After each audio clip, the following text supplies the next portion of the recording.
Stroskotalo sa lietadlo na ostrove ľudoždrutov a všetci zomreli, iba traja prežili. Francúz, Američan a Slovák.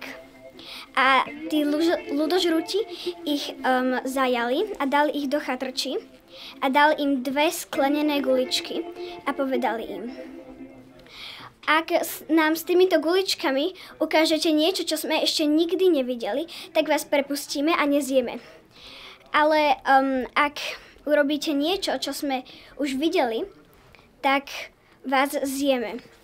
Tak teda jeden deň počkajú a potom prídu najprv k Francúzovi, on niečo urobí, nejak zadžongluje, povedia, že no tak to sme už videli, tak zjedia ho. Potom prídu k Američanovi, on nejak skryl niečo.